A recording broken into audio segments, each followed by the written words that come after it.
pink shoes, though. I respect the fit. That singlet's from last year. That was probably another maybe another singlet malfunction. Maybe. You have those from time to time, but getting right to work is Tellez, picking up the takedown off the snap go behind. You know, one thing I think no other state can say is that their heavyweights, like all of them, are some of the best in the country. Oh, absolutely. If you think about these two plus Brenda Banks, come on. That's 3 All-Americans, 1 national champion. That's insane. Yeah, very, very impressive upper weights on both sides in Pennsylvania. A lot of experience for both these girls as well. As Tellez, she was 3rd out in Fargo here this summer at 190 pounds, while Atkinson, a 5th place All-American, up at 235 pounds. We're going to get a stoppage there for blood for Tellez as you see her just snap, run the corner, go behind on the replay there for Tellez. That's what gave her this 3-0 lead. Now cleaning up some blood for her with 1:05 to go in the first period.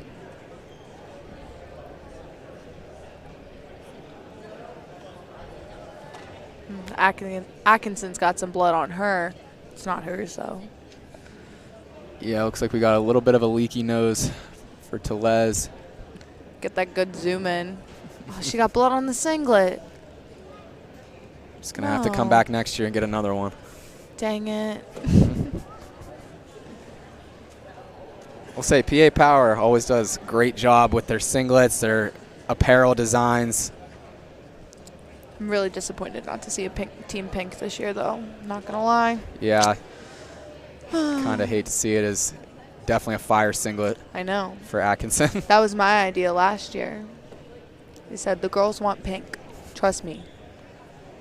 You see the shoe combo, too. Just great That is combo. a good fit. It's a really good fit. Can't really blame her even if that was her choice. Just to rock the pink singlet again.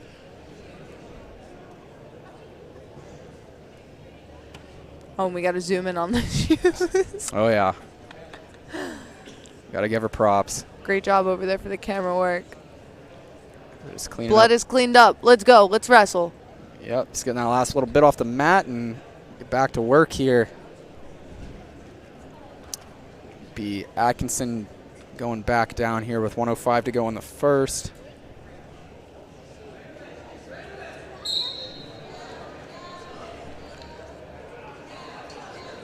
Go elbow roll there was Atkinson. Tellez able to stuff her, though. Now working on the wrists with Atkinson broken flat.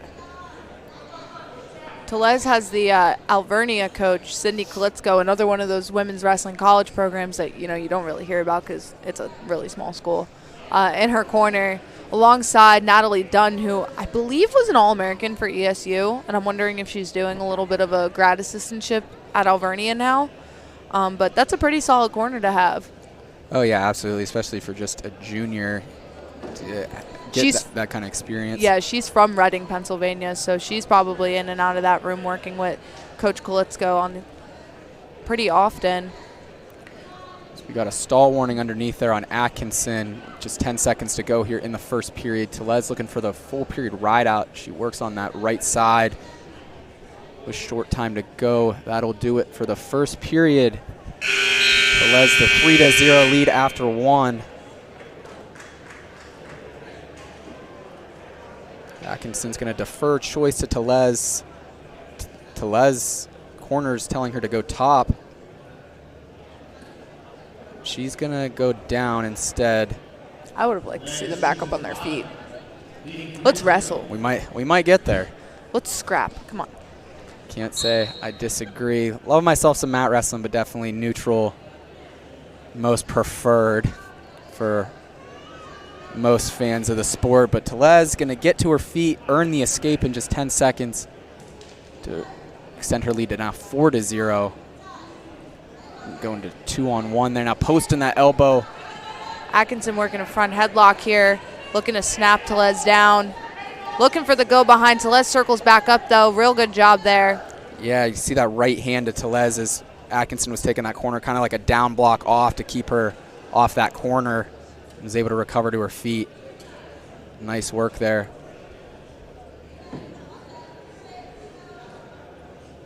I was getting that right elbow a little high. See if Atkinson can maybe force an underhook in there. You know, Atkinson's always been one of those wrestlers who knows how to go big, so, you know, that's always a possibility. Tellez gets another takedown here. Nice. Off, it was like a snatch, single, head on the outside. Yep, brought her down to crackdown position. Atkinson just bellies out. Doesn't want to put herself in danger going to her back, but Tellez going to extend the lead now to 7-0. Atkinson broken flat.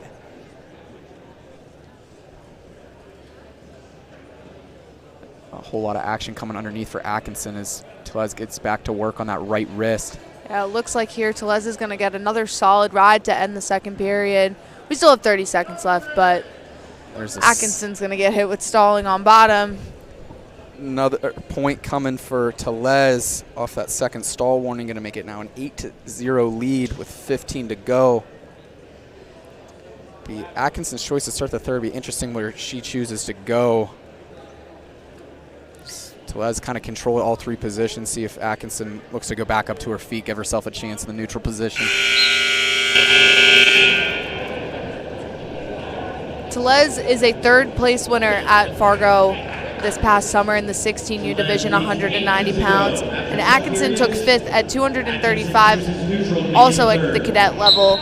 You know, it's kind of interesting to see like how we're able to make these matchups and, you know, girls meeting at a certain weight and just what that difference actually is, because those gaps really aren't that big when it comes to their technique. Everyone is pretty solid all around, and, you know, this whole entire card I've been very pleased with and very entertained.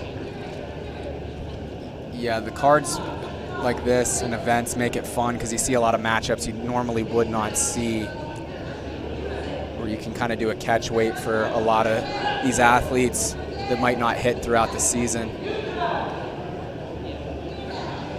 As I predicted, Atkinson choosing neutral to start the third. She's got 120 to try to put herself in position here. She's kind of reaching over the head.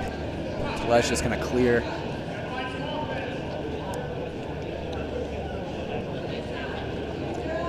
Atkinson's got that underhook.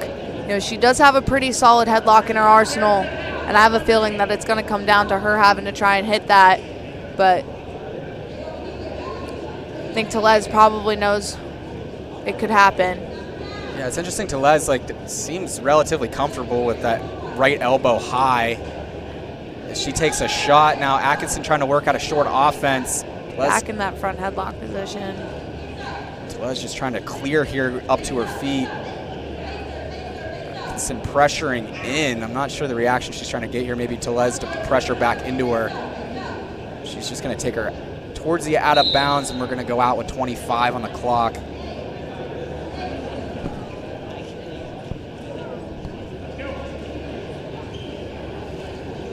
Atkinson taking a moment to collect herself there on the edge, taking her time to get back to the center. She's got to be thinking about what her go-to is here, trailing by 8. She's going to need a fall.